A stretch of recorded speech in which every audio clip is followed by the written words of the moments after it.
오늘 이 시간 아데나 투자자문의 신승용 대표와 함께합니다. 안녕하세요. 네, 안녕하십니까. 네. 자, 일단 미증시는 간밤 글로벌 일단 휴장이었고 유럽 쪽에서는 구제금융과 관련한 이제 그리스 구제금융 협상 관련한 재개 소식이 있었습니다. 시장 움직임들 좀 살펴보도록 하고요. 또한 이제 그 삼성전자 같은 경우는 CEO 우려감에도 불구하고 하만 인수 소식 때문일까요? 상승 마감하는 모습이었는데 그 관련 이제 그 이슈들도 좀 살펴보도록 할게요. 네, 말씀하셨던 대로 일단 뭐 대외적인 부분 크게 이제 살펴보게 된다라면 대외적인 미국 같은 경우는 트럼프발 어떤 그 변동성 이 부분에서 아직은 크게 벗어나고 있지 못하는 그런 모습, 말 그대로 강세장 속에서의 조정 양상이다라고 봐야 될 것 같고요. 지난밤 같은 경우는 미국 대통령의 날이죠. 미국 지난 과거 대통령들을 추모하는 그런 날로 기념일로 인해서 휴장 상황이었다. 반면에 이제 그 유로존 증시 같은 경우에는 그리스와 관련된 구제금융, 어쩌면 유로존 정치적인 리스크가 여전히 지금 현재 시장 내에 어떤 그 우려감 중에 하나로 크게 진행이 되고 있는 그런 상황이다라고 말씀을 드릴 수 있을 것 같습니다.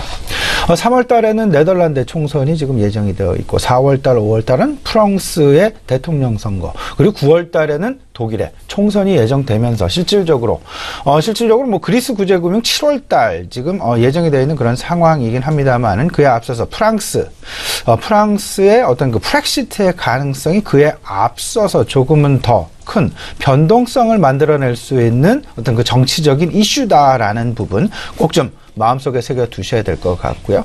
그런 속에서 실질적으로 대내적인 상황, 어찌 보면 CEO 리스크가 장기화될 것이냐, 아니면 CEO 리스크가 지금 현재 상황에서 점차 그 우려감이 희석되어 가는 상황 속에서 시장은 펀더멘탈에 조금은 더 관심을 가지게 되는 그런 양상으로 진행이 될 것이냐라는 부분.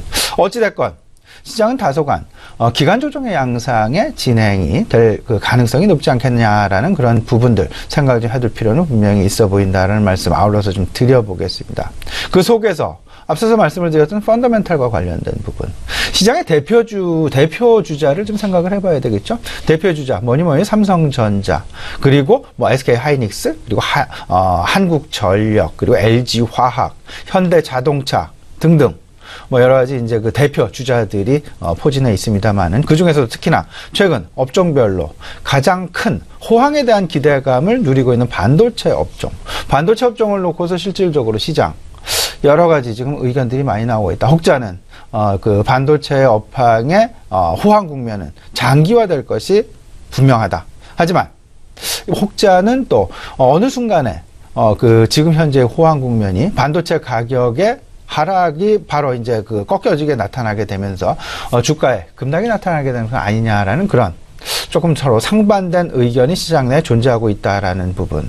제 생각을 좀 간단하게 말씀을 드리면요. 저는 공급단의 어떤 그 증가 부분, 소식 이미 예정되어 있는 상황들은 분명히 있다. 앞으로 뭐 1년, 그리고 2년, 3년 이 이내 특히나 중국의 어떤 그 시장 내 위협 부분 우리가 무시해서는 안 될 것 같다라는 말씀 아울러서 드리고요. 하지만 지금 현재 주가 진행 상황에서, 그리고 업황 진행 상황에서의 좀 생각을 해본다라면 최소한 6개월 정도는 지금 현재의 반도체 호황 국면은 최소한 진행될 가능성은 있을 것이다라는 관점 하에서 지금 반도체 업종에 대한 대응 전략을 마련하시는 게 좋지 않을까 이렇게 지금 생각을 하고 있습니다. 삼성전자 크게 세 가지 이제 그 부문이 사업 부문이 있죠. 그 스마트폰 사업 부분이 한 가지가 있고요. 그 다음에 반도체 업황 사업 부분이 하나가 있고, 또 한 가지는 이제 그 가전 부분이 있습니다. 이 속에서 스마트폰 좀 뭐 작년 이제 그 9월 달부터 불거져 나왔던 배터리 발화 소식, 이로 인해서 삼성전자 사실상 조금 좀 어려움을 겪다가 반도체 호황과 전체적인 지배구조 조정 이슈가 같이 대두가 되었고, 이런 부분으로 인해서 200만 원을 돌파하는 그런 모습들까지도 나왔다. 근데 이제 어제 같은 경우 반도체 그 삼성전자의 주가가 180만 원대로 하락을 했다가 다시금 4만 원 상승을 하면서 190만 원대로 회복을 했다라는 그런 소식들. 결국은 하만 인수, 다시 말씀을 드리면 성장성에 대한 부각과 밸류에이션에 대한 부각이 오히려 정성적인 CEO 리스크보다 조금은 더 크게 이제 그 작용하는 그런 모습들이 나타나고 있다라는 부분으로 생각을 하시면 어떨까 싶습니다. 그 가치적인 측면, 그리고 성장성적인 측면, 이익적인 측면, 결국은 한국전력의 어제 주가의 상승에서도 우리가 좀 읽어볼 수 있지 않았나 생각이 되는데요.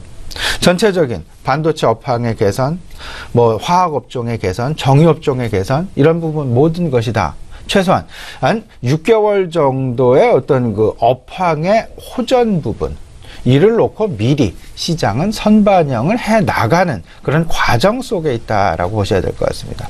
제가 앞서서 말씀을 드렸던 위협, 중국의 위협 소식.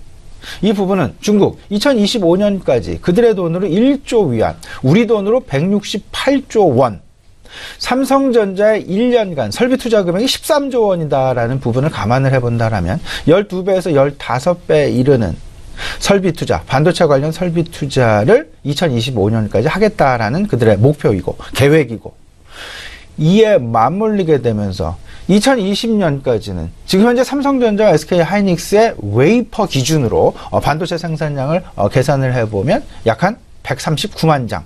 근데 중국 2020년까지 127만 장까지 지금 현재 수준에서 3배 이상 그들의 반도체 생산 능력을 확대하겠다라는 그런 모습. 결국은 과거 태양광의 원재료인 폴리실리콘 업종에서 우리가 크게 경험을 해왔었던 급작스러운 공급의 과잉, 공급의 확대, 이런 부분들이 제품 가격의 하락을, 급락을 야기시키게 되고, 그 산업 속에 속해 있는 회사들의 주가는 상당히 어려움에 봉착할 수밖에 없는, 장기간 어려움에 봉착할 수밖에 없는 그런 상황을 경험했다라는 부분을 생각을 해본다라면, 이런 6개월에서 1년 정도의 어떤 그 산업 내 변화 부분을 가지고 주가의 주식시장을 접근하는 그런 업종을 접근하는 그런 전략을 분명하게 세워야 될 것이다라는 점. 당장은 분명히 아니겠으면 긴 호흡 속에서는 분명히 중국의 위협을 마음속에 넣어두시고 삼성전자와 SK 하이닉스에 대한 그런 전략을 좀 중기적인 전략 차원 속에서 만들어 가시는 게 어떨까, 이런 상황 일단은 좀 말씀드리고 싶습니다.